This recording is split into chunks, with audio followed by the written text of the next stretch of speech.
Make sure you guys hit the subscribe button if you guys are enjoying the content that we're throwing up, and make sure you guys hit the like button if you enjoy the video. And yeah, let's begin. What's going on, guys? This is Rob, and apparently a lot of you guys didn't know that I have the Pop Culture Explained channel and that we're actually on TikTok as well, because we had a video, we had the video that we were talking about with WandaVision. We took a segment of it, put it on TikTok, and it went viral. It got something like 80,000 views, at least at the moment that we're recording this right now. And the comments were full of people like, this sounds like Rob from Comics Explained. Are you Rob from Comics Explained?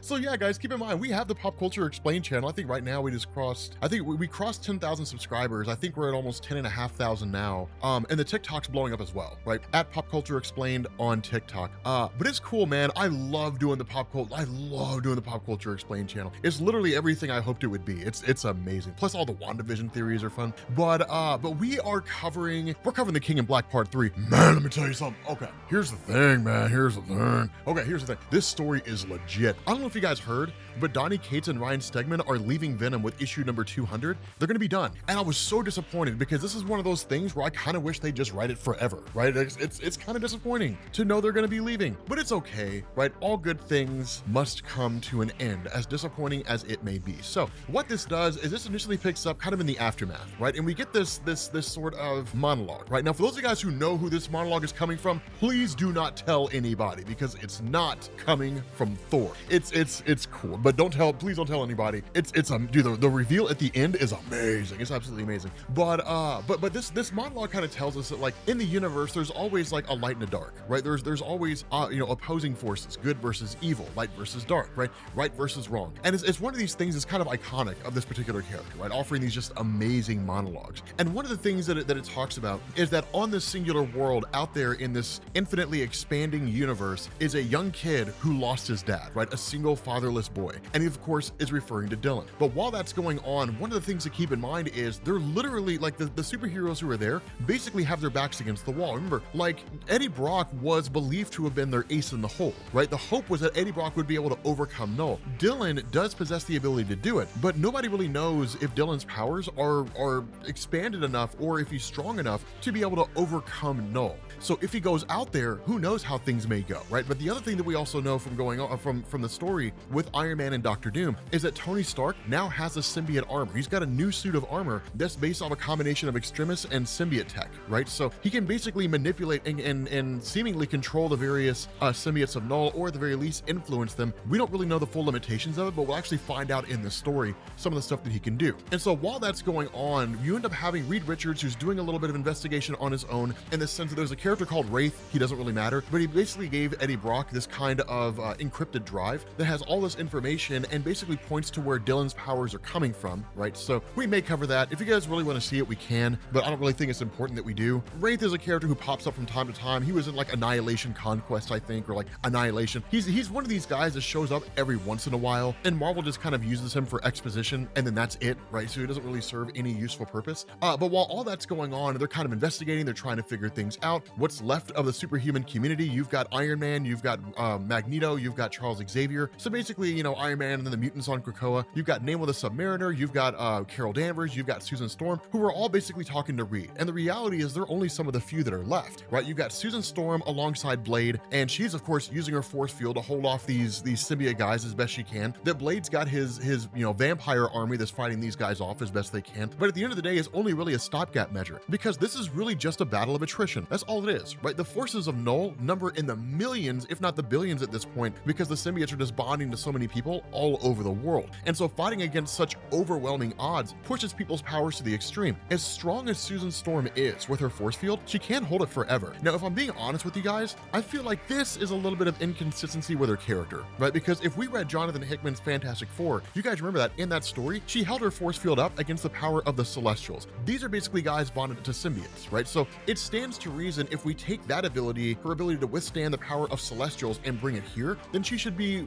well within her ability to hold these guys back, you know, for a pretty lengthy amount of time too. But it's just one of these things where sometimes those inconsistencies kind of fly under the radar, right? And so the result of this is that you end up having Tony Stark who chimes in and says, okay, look, like Dylan's gonna have to go out there and do his thing, but don't worry, I have a plan. I've got a way through this, right? I've got a way for us to be able to pull this off. Now that's kind of the crazy thing here, is because once they get out there, it's kind of what you expect to see from the superheroes, right? You got Spider-Man out here, you've got Wolverine out here, you've got all these guys who are out here, and their goal isn't necessarily to kill all these people, right? Because of the fact that they're basically innocent people bonded to symbiotes, so they're not destroyed. It's not like the What If Secret Wars story from back in 1980 wherever, where you end up finding out that like after it was all said and done, that the symbiote had actually consumed Peter Parker, and all that was left was just the symbiote and his bones, right? It's not like that. That it's just bonded to these people, and once they find a way to separate the symbiote away from these individuals, then they can return them back to the way they were before. You get this really, really amazing moment here, right, where Captain America comes running in with the intention of trying to take out Dylan, and he throws his shield, and Dylan just catches it in midair, and he's like, I'm gonna need to borrow this. And it's amazing. It's this really amazing moment, because you got this little kid Dylan running around with like Captain America's shield, right, and he just like blasts the symbiote off Captain America, right, and it's one of these things where he reaches out to Knull, and he's like, Knull, I know you're out there, I know you're watching this, let me know if you can feel this, and if you can, I hope it hurts, and like blows the symbiote off of Captain America, right? So like right there, he makes his presence known to Knull, and Knull's like, there you are, like I've been looking for you all this time, there you are, right? So immediately finds this kid, and that's when it all pops off, because as soon as he realizes Dylan's there, he immediately goes after him. And while Captain America has returned back to his normal self, Dylan is not able to hold off against the power of Knull, right? He's not able to pull this off. It's not able to happen. And so because of that, in this moment when Knull is basically getting ready to subdue Dylan, this lightning comes flying out of nowhere. It's like, right? This lightning comes flying out of nowhere, and then here comes Thor. And it's like, oh my God. It's like the most Thor entrance ever. Thor showing up here is one of these things where he's like, how do I help? And Dylan's like, just have my back. Now, the crazy thing is that while this happens, we get another monologue from like this mystery guy. And this mystery guy is like, again, like every good out there, there's an evil, right? For every source out there, there's this opposite. And because of the fact that Thor has the power of lightning, he literally uses it and just starts blowing the symbiotes off of all these different guys, or at least alongside Dylan, right? Like Thor's the one that kind of incapacitates them with his lightning, and then Dylan's the one who blows the symbiotes off of them, right? But basically bringing back all these different superheroes that we've seen fall to the power of Knull. But the crazy thing is that as that happens and those symbiotes are basically destroyed, you end up having Knull who finally makes his presence known, who finally comes down. And this is a big deal, right? Because with Knull, he only ever really like comes in and deals with things personally if things are popping off in a really bad way, right? Like if he's losing the upper hand is the only time he really does it, right? So Knull comes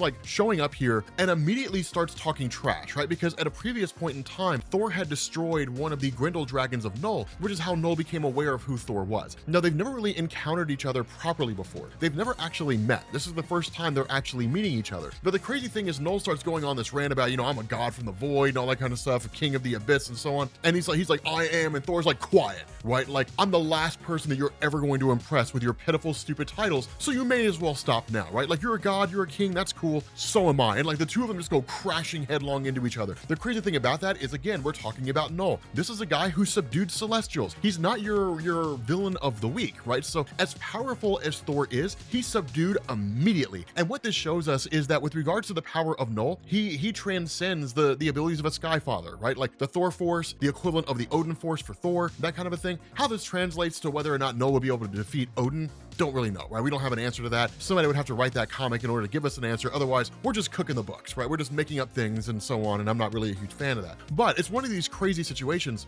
because with Thor basically being subdued, Knull actually kind of ignores Dylan for a second and then continues to take out Thor. And the reason for that, the reason why this is so important is because Thor's a credible threat to Knull, right? Thor's the first time that we've seen somebody show up and actually start giving Knull a run for his money. And that's what really worries him, that behind the siege, behind the facade of, you know, I'm Knull and all that kind of stuff, there's fear there, right? There's fear. Like he's afraid of the fact that Thor could take him out, right? Because Thor has Mjolnir, he's got the Thor Force, right? Like he's kind of afraid of that. But ultimately, you end up having Knull who kind of gets the upper hand here. And that's kind of the crazy thing is because in this process, Knull basically dons the Necro Sword, right? Like he literally creates the Necro Sword, but it happens after this amazing moment, right? So with Thor going after Knull, he comes charging at him with like the full brunt of his hammer and literally knocks the jaw off Knull's face. Like he literally knocks off the bottom half of his jaw, knocks the jaw off his face. And it's like, holy hell, right? Like it's one of these things, like if it bleeds, we can kill it, right? Arnold Schwarzenegger from Predator. That's basically what this is. And so in response to that, Knull's like, fine, enough. If that's the kind of game you want to play, then I can play that game. And he activates the Celestials, right? And says, okay, like we're waking the Celestials up. It's time to start using them. While that happens, he draws the Necro Sword. And in this moment, when Thor's back is turned, Knull stabs him through the back, right? He just stabs him right through the back. So like Thor, just like that, seemingly taken out. And in that moment, all hell, like it all just seems lost, right? Reed's like, okay, I have no idea what we're gonna do now. Thor's down. We have some of the superheroes who are back, but they weren't enough to take out Knull, hence the reason why they were captured in the first place. Like the Celestials are activated now.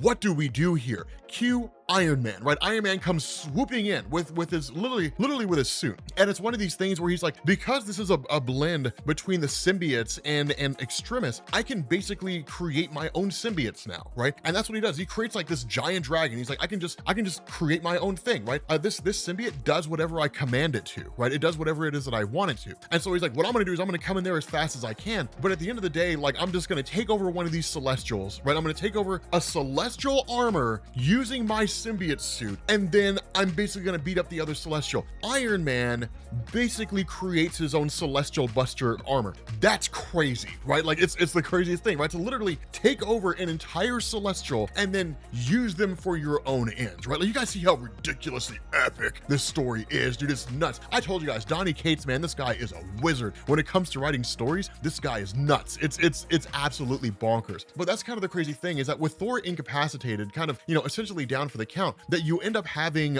Knull, who basically tries to make his move for Dylan, right? In that moment, you have Thor, who sends the Ravens out, and he says, like, he's like, go and find them, right? Like fly as fast as you can and go and find him. And that's the person who's narrating, right? Because this guy comes in and like we get this monologue is amazing, right? He says, for every darkness there is a light, an opposite, an equal. There is another, an opposite of Knull, a god of light, the source of Dylan's power. But while Knull's dome still stands, it cannot break through. But I can. And we find out the mystery person that's basically doing this monologue is none other than the Silver Surfer. With that being said, guys, we're gonna bring this video to an end. If you are new here to Comics Explained Cliffhangers, make sure you guys hit the sub button to become part of the Rob Core Cliffhangers. If you guys enjoyed this video, make sure you drop a like, and I will catch you all later.